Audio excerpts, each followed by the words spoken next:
ที่อยู่บ่ไกลตัวได้แล้วก็มอบเงินให้ลูกศิษย์คนละ1 รูปีถ้าจะเป็นอินเดียนะเป็นว่าคนละ1 บาทดีกว่าเนาะ1 รูปีแล้วอาจารย์ก็มอบหมายว่าประเด็นนี้พวกเธอเนี่ยจะเนี่ยอย่างใดก็ได้เนาะ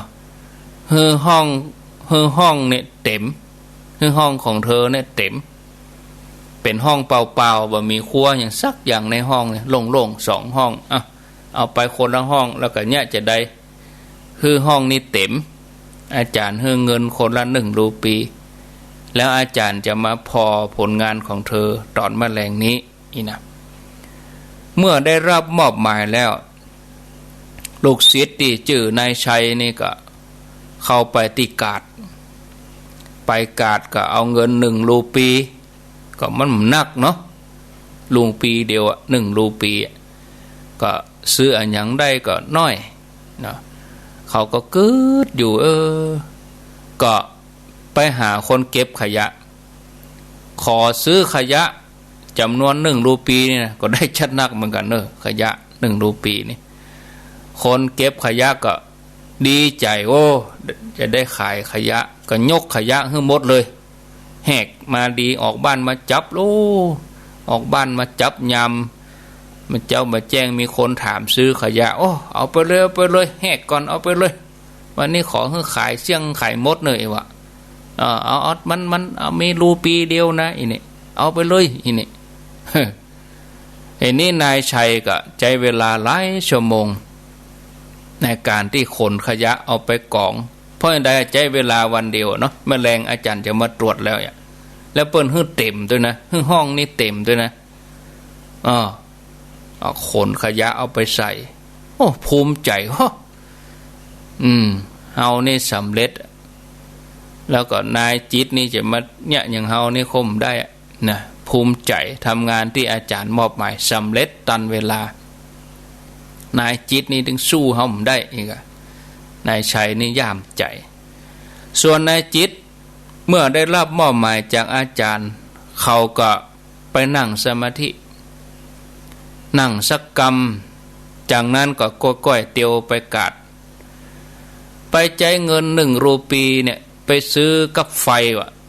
แล้วก็ธูปแล้วก็เทียนได้ครบมาเลยกับไฟธูปเทียนบอกกองค่ำแล้วเนาะแมลงเมื่อคืนแมลงหมอกมืดซุ่มซิมเนี่ยอาจารย์เพื่อจะไปตรวจหรอว่าไผ่ห้องเต็มกำเต็มเองแต่นี่นายจิตนี่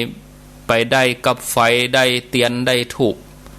เขาก็จุดธูปจุดเทียนเนี่ยบำเพ็ญบานานในห้องนั่นกับเป็นแสงสว่างจากแสงเทียนแล้วก็กินธูปเนาะหอมตลบอบอวนเต็มห้องเลยนี่ท่านผู้ฟังทีนี้เมื่อได้เวลาอาจารย์เพื่อก็มาตรวจผลงานของลูกศิษย์ถึง2อาจารย์ก็ตรงไปที่ห้องของนายชัยนายชัยนี่ฉันตึงจะได้ชัยชนะละฉันตึงชนะนายจิตแน่ชื่อฉันก็ตึงเป็นมงคลละไอ้เหรอชนะแน่ฉันคือชัยชนะอีกบอกกองอาจารย์ไปเปิดห้องของนายชัยไอ้ยากินขยะเต็มดังเพราะอย่าตากหงายขยะก็กองเต็มห้องนะกินนี่บรู้ญาติโยมอะไรต้องอาจารย์ถึงได้ปิดประตูยังเวยเลยอยู่บ่ได้มึนจากนั้นก็เดินไปที่ห้องของนายจิตบอกกองแง้มประตูออกมาแสงสว่างนวลตาแสงสีนวลจากแสงเทียนแจ้งเต็มห้องเลยเพราะว่ามืดแล้วหรอเมื่อแสงเทียนแจ้งเต็มห้องประกอบกับกลิ่นธูปหอมนะหอมนะอาจารย์ก็ยิ้มบรรยากาศต่างกับตะกี้หรอถึงตัดนี่นายชัยก็รู้ว่าอาจารย์ชอบห้องไหนแล้วก็เข้าใจเลยว่าเป็นจะใดอาจารย์ถึงมาหุมมาชอบโปรดปรานนายจิตนักกว่าตัวเก่า ถึงสองนี่ก็ตอบโจทย์อาจารย์ได้ตึงกู้เนาะญาติโยมเพราะใจเงินเท่าเดียวกันใจเวลาเท่าเดียวกันแต่คุณค่าที่สร้างสรรค์ออกมาระหว่างนายชัยกับนายจิตแหมคนหนึ่งเกือกกลัวแต่ขยะแหมคนหนึ่งก็กึศด้วยปัญญานะสองห้องนี่เต็มเหมือนกันนะห้องหนึ่งนั่นเต็มด้วยขยะแถมห้องหนึ่งเต็มด้วยแสงสว่างคือปัญญาเนาะแล้วความหอมของธูปหอมศีลหอมธรรมเรื่องนี้ญาติโยมบ่ได้จี้เพียงแต่ว่าไผฉลาดกว่ากันไผจะลวกไปกว่ากันนะไผจะมีความรู้สูงยังได้นักไปกว่ากันแต่สะท้อนถึงมุมมองหรือว่าวิธีกึศของคนทั้งสองนี่ที่แตกต่างกันนะนายชัยกึศได้แต่ในเชิงเรื่องวัตถุปริมาณนะเมื่อได้โจทย์จากอาจารย์ก็จะเอาคำตอบอย่างเดียวเนี่ยได้ห้องเต็มโดยที่บ่ใส่ใจรายละเอียดเนาะเกิดไปเกิดมาหาแต่วัตถุเอามาให้เต็มห้องก็เลยลงไปติขยะเลยขนขยะเข้ามาใส่ส่วนนายจิตบ่ได้กึศถึงเรื่องแต่วัตถุอย่างเดียวแต่เขามีความระเมียดระไมมีความละเอียดปราณีตเขาให้ความสำคัญกับคุณภาพบ่ได้ให้ความสำคัญแต่ว่าปริมาณเพราะฉะนั้นทำให้ห้องนี้เต็มไปด้วยแสงสว่างแสงเทียนแล้วก็หอมด้วยกลิ่นทูปนายชัยกับนายจิตนี่เป็นตัวแทนของคนเฮาถึงโลกที่คนเฮาทุกคนนี่มั่งจังมีมุมมองต่างกันคนประเภทหนึ่งก็มุมมองในเรื่องปริมาณในเรื่องของวัตถุเวลามีปัญหาก็นึกถึงอันอย่างก็ทำกันเอาวัตถุเป็นคำตอบวัดความสำเร็จในแง่ปริมาณเนี่ยแถมประเภทหนึ่งนึกถึงคุณค่าแต่บ่ได้หันด้วยตาถึงแม้จะเป็นนามธรรมแต่สำเร็จในแง่ของคุณภาพเนาะท่านผู้ฟังญาติโยมเรื่องนี้ที่เล่าให้ฟังก็มีอุปมาอุปไมยเนาะในห้องสองห้องที่อาจารย์มอบให้ใช้กับจิตเนี่ยก็เหมือนชีวิตของเขาเนี่ยเงิน1 รูปีถึงแม้จะน้อยนิดอันนั้นหมายถึงเวลาที่มีเท่ากัน365 วัน1 ปี1 รูปีก็คือ1 ปีเขาจะสร้างสรรค์เวลาที่เขามีอยู่1 รูปีหรือว่า1 ปีเนาะในชีวิตเขาบนห้องหนึ่งของเขาเนี่ยที่เขาจะอยู่ในโลกเนี้ยเขาจะทำงานในโลกนี้เขาจะทำงานในห้องนี้เขาจะเอาอันอย่างญาติโยมเขาจะเอาอย่างมาเติมเต็มในชีวิตของเขานะเมื่อเขาอู้ถึงการเติมเต็มคนจำนวนบ่น้อยนะจะนึกถึงการมีชีวิตที่พรั่งพร้อมด้วยทรัพย์สินเงินทองทรัพย์สมบัติอีเนาะแต่มีเวลาน้อยในการที่จะมากึศเรื่องศีลธรรมปฏิบัตินะยิ่งมีเวลาน้อยต่อใด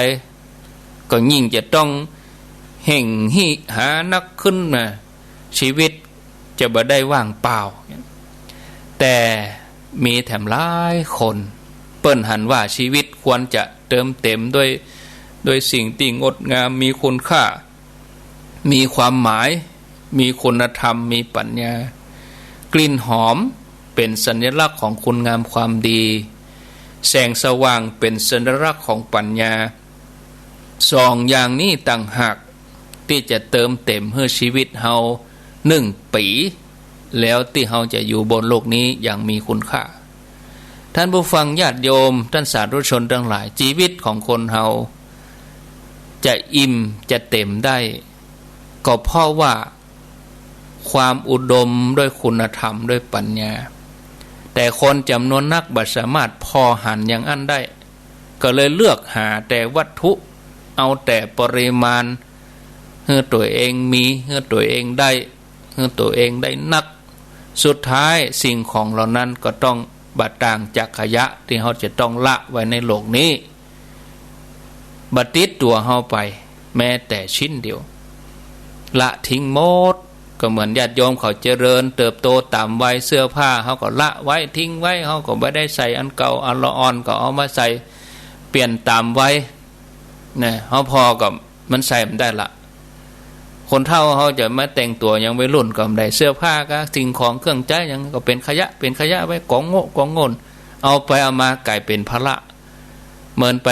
เขาใครอยู่ห้องโล่งๆเอาไปเอามาของมูนั้นก็เฮาทั้งนั้นอ่ะเขาขนเข้ามากลายเป็นว่าลกลุงลังไว้แหมะมันจำเป็นจ้องใจแหมะเนี่ยหลายคนหาเงินทองหาสมบัติมากมาย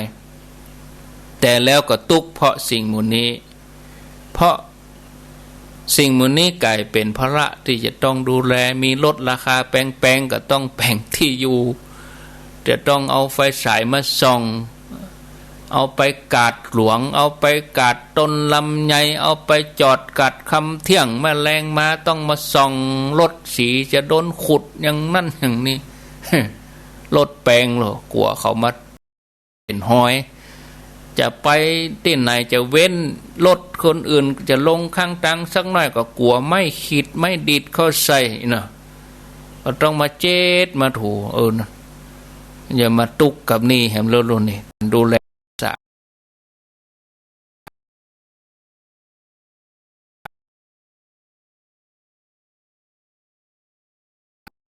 ถึงคุณค่าแล้ว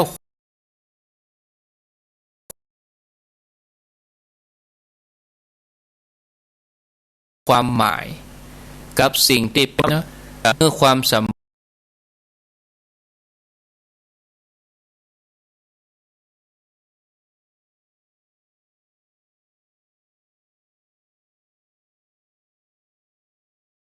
คัญเติมเต็มชีวิตโดยคุณธรรมปัญญาคนเฮาจะมีจิตใจงดงามมีปัญญาสว่างไสวต้องอาศัยคุณธรรมเนี่ยบางทีก็ถ้าเฮายกวัตถุขึ้นมาเป็นนายเฮาเมื่อใดเนี่ยเฮาจะลดต่ำลงแต่ถ้าเฮายกคุณธรรมนำเฮาเมื่อใดเฮาก็จะสูงขึ้นคำว่าสูงนี่คือจิตใจสูงขึ้นนะศรัทธาญาติโยมทั้งหลายอันนี้ก็ฝากท่านผู้ฟังท่านสาธุชนทุกคนทุกท่านเนาะพอเวลาแล้ว4 โมงครึ่งฟังเรื่องราวเรื่องเล่าฟังนิทานญาติโยมฟังแล้วเป็นอย่างไรเอาเก็บไว้ในจิตในใจสอนจิตสอนใจเฮาท่านทั้งหลายไว้นะพุทธองค์เปิ้นทรงสอนให้เฮาพิจารณาธรรมทั้งหลายพิจารณาที่กายที่ใจของเฮาธรรมะถึงจะเกิดเฮาต้องไปออกนอกตัวออกนอกใจเฮาพอใจของเฮานี่ธรรมะมันอยู่ตรงเนี้ยญาติโยมอยู่ตรงนี้อยู่ที่นี่การที่กายใจของเฮาเนี่ยนะพอที่เนี่ย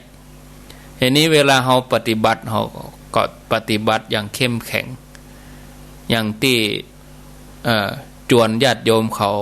ปฏิบัติวันวิสาขบูชาว่าเฮาไปวัดบ่สะดวกเฮาก็ปฏิบัติที่บ้านได้แต่ญาติโยมเขาก็นำไปปฏิบัติกันนักเนาะ7 วันผ่านมาก็อัฐมีบูชาแหมญาติโยมเขาปฏิบัติกันนักหลายท่านเมื่อนึกได้เอาไปทบทวนก็ประเด็นนี้จิตใจตัวเองก็ผ่องใสขึ้นมาสว่างขึ้นมาเนี่ยญาติโยมทำความดีอันยังเมื่อดีแล้วก็คือดีเขาก็ปล่อยไปเขาบอกถ้าไปยึดติดเนาะถ้าเขาทำแล้วเขางดเว้นความชั่วเขากลัวบาปเขาก็ปล่อยไปนะปล่อยไปพระพุทธเจ้าพระองค์สอนให้เขาอยู่กับอย่างอยู่กับปัจจุบันนี้ประเด็นนี้ญาติโยมอยู่กับปัจจุบันนี้เวลาตีสี่เกิงนี้อยู่กับบัดเดียวนี้ไม่ใช่ไปอยู่กับอดีตหรือว่าไปกังวลกับอนาคตเนาะคำสอนที่เข้าใจผิดกันนักบางเรื่องเป็นที่ทกเถียงกันที่สุดก็ตามความคิดของแต่ละคนก็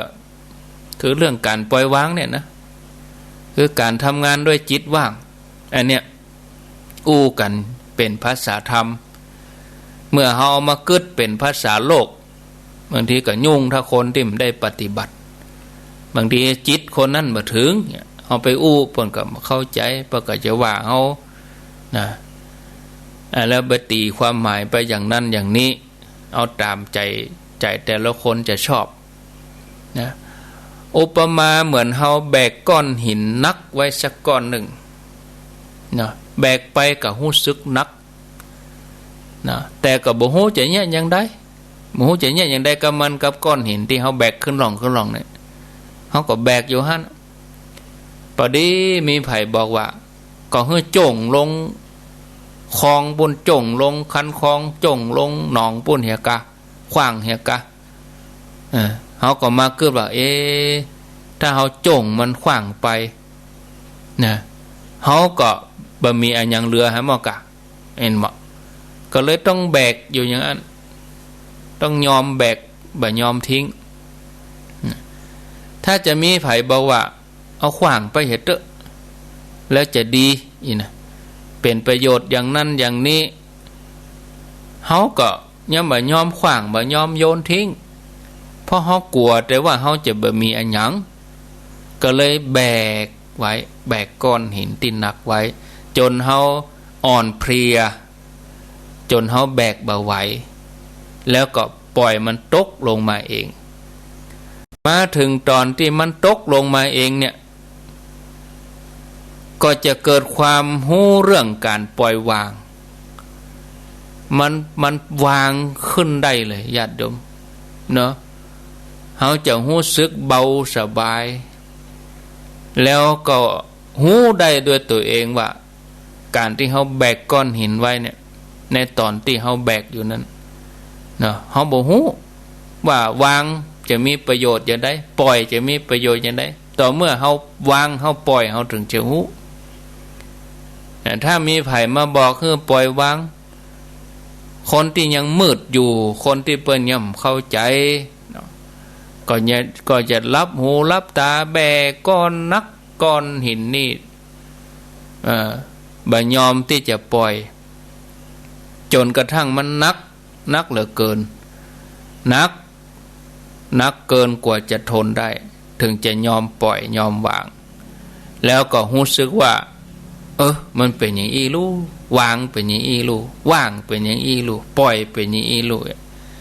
แต่ถ้าเมื่อใดเฮายังมีอยู่เฮายังแบกอยู่เฮาก็จะบ่ฮู้ว่าปล่อยวางว่างเป็นอย่างใดเบาเป็นอย่างใดนะศรัทธาญาติโยมนะความยึดมั่นถือมั่นของตัวเฮานี่ก็เหมือนกับก้อนหินที่นักบอกกองกึดจะปล่อยตัวเฮาก็เกิดความกลัวว่าปล่อยไปแล้วเฮาจะบ่มีอันหยังนะเหมือนกับที่เฮาบ่ยอมปล่อยก้อนหินในที่สุดเมื่อปล่อยมันไปเฮาก็รู้สึกถึงความเบาโปร่งโล่งสบายเนี่ยดังนั้นเฮาอยู่กับปัจจุบันเฮาดีที่สุดญาติโยมเนาะจงอยู่อย่างมีความหวังและมีเป้าหมายของชีวิตจำไว้ว่าชีวิตเฮาเนี่ยย่อมมีความสุขความทุกข์เข้าปะปนกันไปเป็นธรรมดาอยากให้ชีวิตมีความสุขเฮาก็ต้องละเว้นสิ่งที่จะก่อให้เกิดทุกข์ความสงบสุขของใจคนเฮาสามารถจัดได้โดยการที่เฮาใช้ชีวิตอยู่กับปัจจุบันว่าจะมีนักมีน้อยอย่างใดบอกว่าแต่ว่าบอกว่าเดือนแล้วบอกว่าปีแล้วเนาะที่ผ่านมานะจะเกิดขึ้นอันนั้นก็คือว่าอดีตที่บ่หวนกลับไปแห่งแล้วแล้วก็บอกว่าวันพุธอันยังจะเกิดขึ้นแถมก็ยังมั่มถึงเตื้ออันนั้นเป็นอนาคตชีวิตของเฮานี่ตั้งอยู่กับปัจจุบันสถิติของคนที่เปิ้นป่วยไม่ใช่ป่วยตั้งกายอย่างเดียวเนาะป่วยเป็นโรคเกี่ยวกับสุขภาพจิตโรคประสาทอะไรอย่างเนี้ยโรคซึมเศร้าอย่างมื้อเนี้ยประเด็นนี้หลายคนหลายคนซึมเศร้าเหมือนกันนะบางทีก็ไหลซ่อหาวิทยุปะก็เพิ่มความเศร้าแห่มสอง ไปบอกคือลูกคือหลานไหลวิทยุบ่ป้าก็จะจมจะเดือดละอ่อนเดี๋ยวนี้จะเป็นได้ลูกมาไหลวิทยุให้คนเฒ่าอินดูคนเฒ่าเนาะเป่าอุ้ยแม่อุ้ยที่เปิ่นลูกมาแล้วเนี่ยมิไหนเหี้ยตู้นี่ ไหลยังได้ก็ได้วิทยุกูลูกอ่ะเดี๋ยวนี้ละอ่อนเขารับอยู่คนเฒ่าก็ตื่นมาได้ฟังแล้วก็เอาละมีไหนครับเดี๋ยวนี้ความดันจะขึ้นก็คนเฒ่าเนี่ย ก็จะไปซึมเศร้าเนอะคนเฒ่านะบางทีเฮาใจเวลาส่วนมากวิตกกังวลกับหลายสิ่งหลายอย่างในเวลาเดียวกันเฮาหูตัวเก่าก็ว่าเฮาได้ปล่อยให้ปัญหาในอดีตความห่วงในอนาคตมาครอบงำชีวิตปัจจุบันเฮาอย่างหมดเสี่ยงเลยจนตัวเฮาเนี่ยกลายเป็นคนกึดนักวิตกกังวลเครียดจนบ่มีความสุขถึงเวลาแล้วญาติโยมเฮาจะต้องปรับเปลี่ยนความคิดเฮาทำไมเพื่อจะเรียนรู้ที่จะอยู่ต่อไปในปัจจุบันอย่างมีความสุขลืมอดีตเสียอดีตคือสิ่งที่ผ่านไปแล้วตะกี้ตี 2 ตี 3ผ่านไปแล้วบัดเดี๋ยวตี 3ปลายก็เดี๋ยวตี 5ก็ได้ลากันแล้ว5 โมงก็ไปต่อกันขึ้นสีขาวบนแถมญาติโยมในเวียงถ้าว่าฮับได้ก็ลองไหลไป 89.5 พอเนอะ 89.5 บ้านทุ่งเรดิโออันนี้อาตมาจะมาเจ้าวันจันทร์เนาะเจ้าวันพุธวันพัดแล้วก็เมื่อคืนวันพุธ 89.5 บ้านทุ่งเรดิโอร้องไหลไปพอเนาะไหลไปกะไหลซ่อหาว่างๆถ้าหูเวลาแล้วก็ไหลซ่อหากันเขาจะไปจึงอยู่ที่เดียวกะเขาก็ไหลไปไหลมาจับที่ไหนก็ฟังที่หั่นเลิกกังวลกับอนาคตเนาะญาติโยมลืมอดีตเสียถ้าเฮามัวเมาแต่วิตกกังวลวันกลัววันเกรงจะมีอะไรอย่างเกิดขึ้นมาในอนาคตอีกนะบางทีพอข่าวทำนายโลกอย่างนั้นอย่างนี้ทำพอข่าวกับเนี่ยกังวลเอาไปเอามาไปที่ไหนก็เป็นทุกข์เห็นนี้ถ้าเฮาอยู่บ้านเนี่ยญาติโยมบ่ได้ออกไปไหนจะไปกังวลอย่างล่ำเหลือเนอะก็เอาหน้ากากออกเหี้ยเฮาอยู่กับบ้านเฮาดูประเด็นนี้สถิติก็ลดลงไปเรื่อยๆอันนี้แต่ว่าถ้าเฮาออกไปตั้งนอกบ่ได้ไปซุ่มนุมไปอย่างหลายๆมันเสี่ยงได้แต่เฮาอยู่กับบ้านเฮาอย่าไปใส่หยังอินดูคนเฒ่าเด็กอะมันหายใจบ่โล่งในออกซิเจนในสมองน้อยนะก็เดี๋ยวจะเป็นโรคนะหายใจหดดังถูกเกาอยู่หั่นน่ะอย่ามาแอวอาตมาหลายคนแต่ว่าวันซื่นนี่เอาออกเหียกะเฮาก็บ่ใช่เป็นรู้เป็นหยังอ่ะเพิ่นตึงตรวจตึงหยังเนี่ยเฮาก็บ่ใช่ไปอย่างลูกหลานเฮาก็บ่ใช่ลูกต่างประเทศหยังมาดูอยู่บ้านนี่เฮาก็เอาออกเหียมันใจว่าหยังนะเอาเป็นเวลาพอวิใส่ตลอดกังวลคนเฒ่าเป็นทุกข์อินดูเขาเหมือนกันนะเนาะอยู่กับปัจจุบันดีที่สุด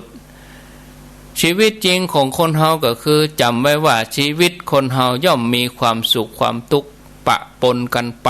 เป็นธรรมดาเนาะอยากให้ชีวิตมีแต่ความสุขก็ละเว้นสิ่งที่เกิดทุกข์เสียจบพอเวลาจับจบแล้วก็จับเนาะเอาล่ะต่อไปนี้ก็จะวางสายให้ญาติโยมได้โทรศัพท์มาในช่วงสุดท้ายก่อนที่จะวางสายนี่ก็ขอ